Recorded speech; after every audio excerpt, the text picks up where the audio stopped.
A very good afternoon to all of you.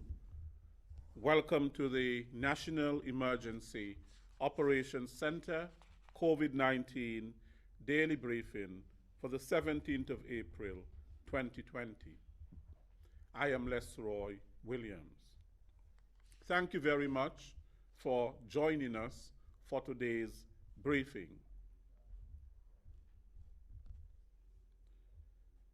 I would like to invite to the podium Superintendent Cromwell Henry, Divisional Commander for District A, to update us on matters of law enforcement.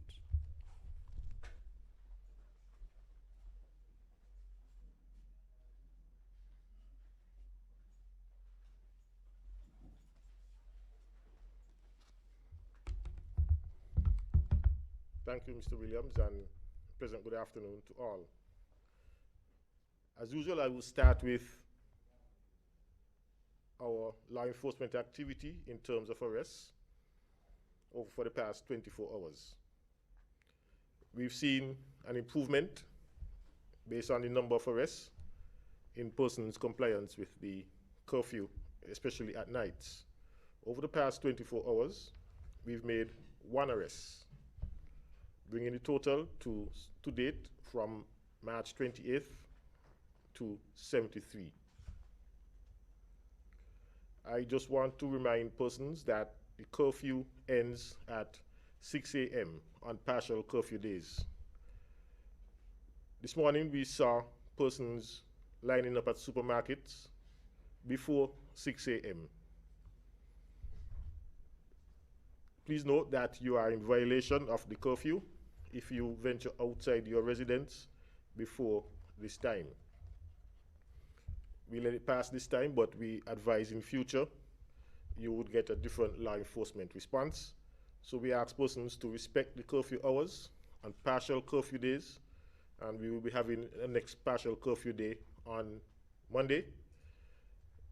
It begins at 6 a.m. or the overnight curfew ends at 6 a.m. Therefore, persons should not be on the streets before 6 a.m.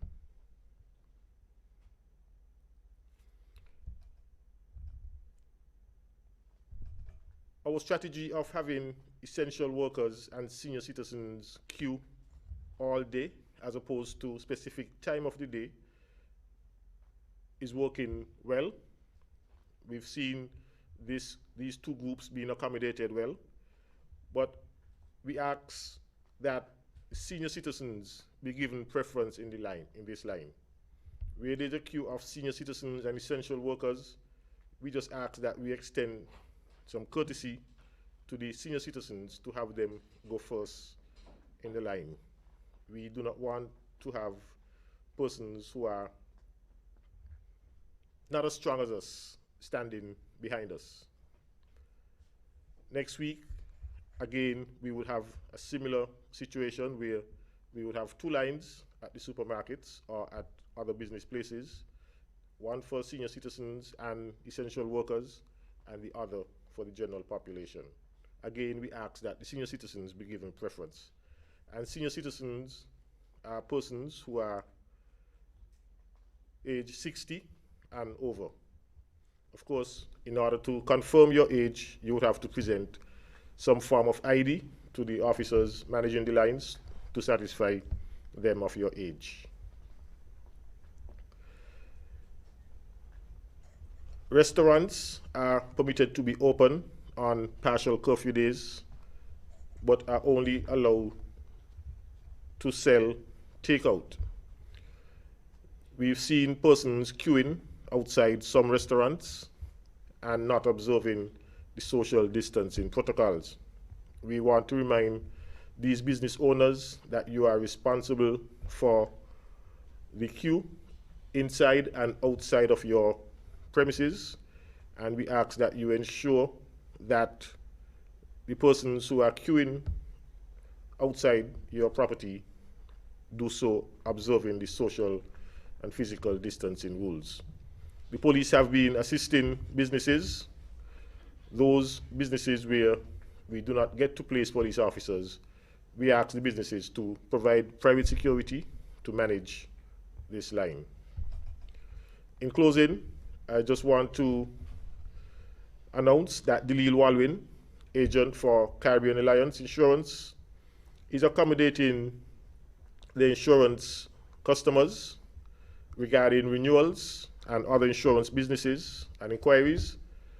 You can call the office at 465-2631 or email them at insurance@delilwalwin.com.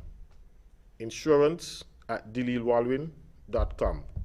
I'm advised that they are making it possible for their clients to renew their vehicle insurance policies online using the email address and your credit card.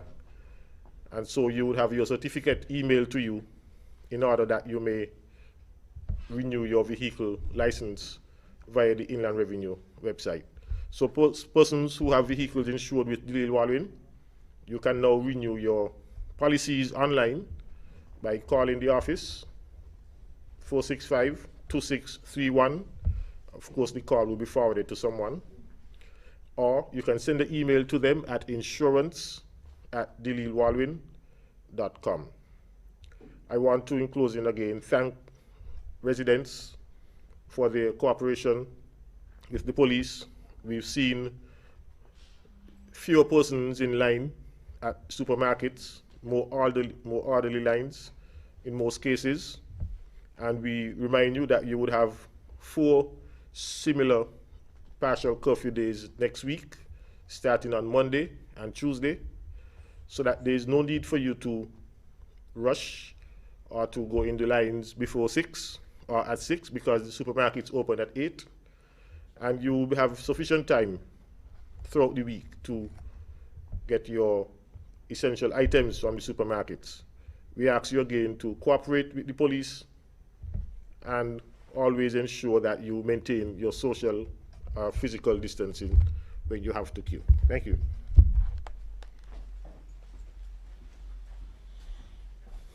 Thank you very much, Superintendent Henry, for that update.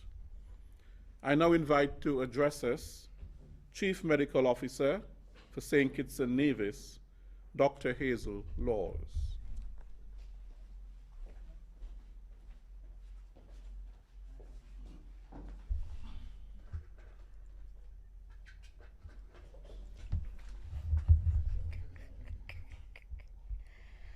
Thank you, Mr. Williams, and good afternoon to everyone.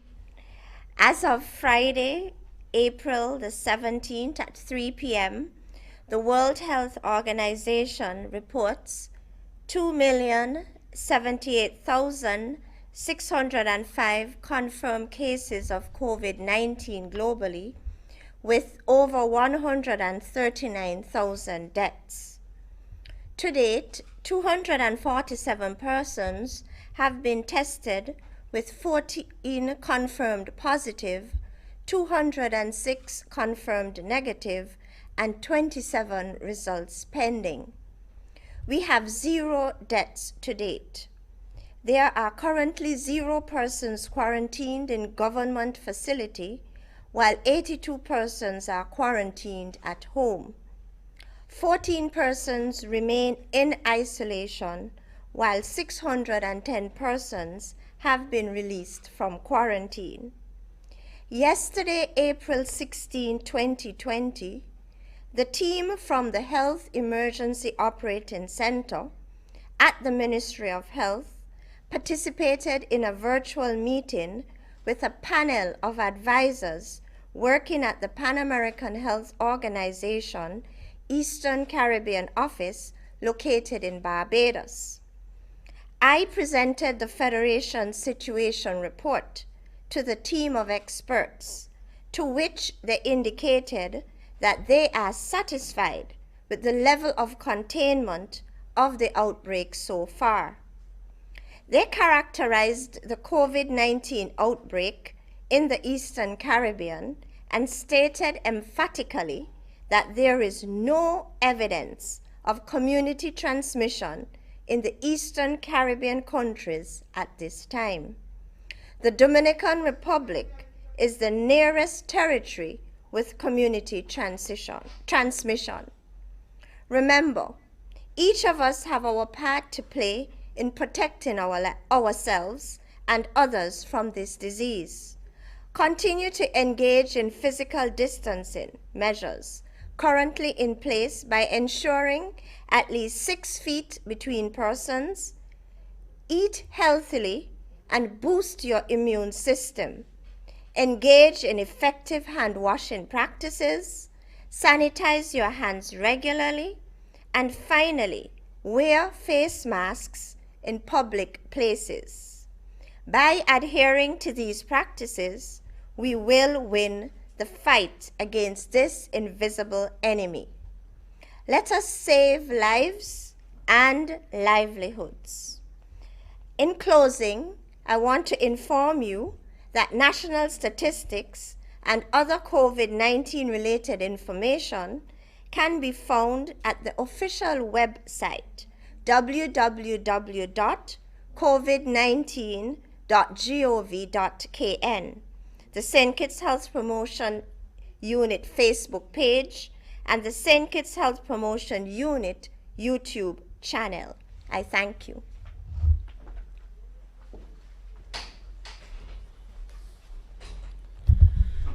Thank you very much, Dr. Laws. It was very heartening to hear that there is no community transmission in the Eastern Caribbean.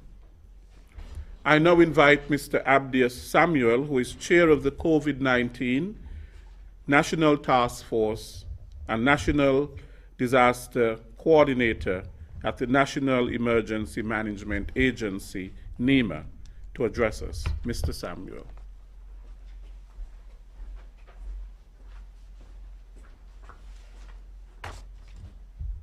Good afternoon all, and thank you, Mr. Williams, for your illustrious type of introduction to all of us. I think the general public looks forward to your introductions. So thank you for the wonderful job that you're doing. Good afternoon all, and welcome again to another briefing for today, Friday, 17th April 2020. Thank you for joining us, whether on television, internet, radio, or otherwise. Updates as follows. Telephone calls, 311. Nationally, we had a total of 44 calls to the 311 hotline, 34 on St. Kitts and 10 on Nevis. 911 would have processed a total of 35 calls for the past 24 hours. The NEOC on St. Kitts would have processed 4 calls, 2 requesting permission to be able to move during the curfew hours, 1 health-related, and 1 for assistance. The EOC on Nevis, which we continue to support, along with the HEOC, would have processed 12 calls on Nevis. It is important for the general public to know that we remain busy and we are here to help process the general public and support operations on both islands. We want to acknowledge the contribution made yesterday by Reverend Hilton Joseph and also the donations of hot meals to the NEOC for 2 consecutive days. Again, I will continue to say, one of the things that we are seeing is the patriotic spirit that has risen from our citizens and residents in supporting our frontline workers and everyone else who is working hard in this COVID-19 national response. We also want to express gratitude to Sister Isle's antimicrobial ethyl rubbing alcohol made by Demerara Distillers, St. Kitts Nevis Limited, for giving us a number of alcohol bottles or gallons of alcohol that we are using to help clean surfaces and decontaminate. Also, it's important for us to acknowledge Denise and her team there at Domino's. Thank you, Denise, for supporting the NEOC by ensuring that we have some pizzas and some treats so that we can refuel to continue going 24 hours a day. It is also important to recognize the corporate contribution, such as Mr. Leroy Powell, Managing Director of Island Purified Water.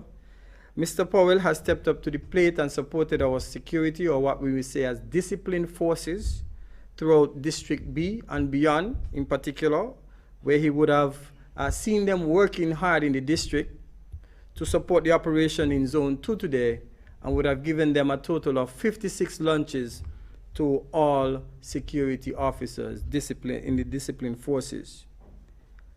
I was really moved by the poem that was scripted by one Miss Emelita Elliott. She's an educator from St. James on Nevis.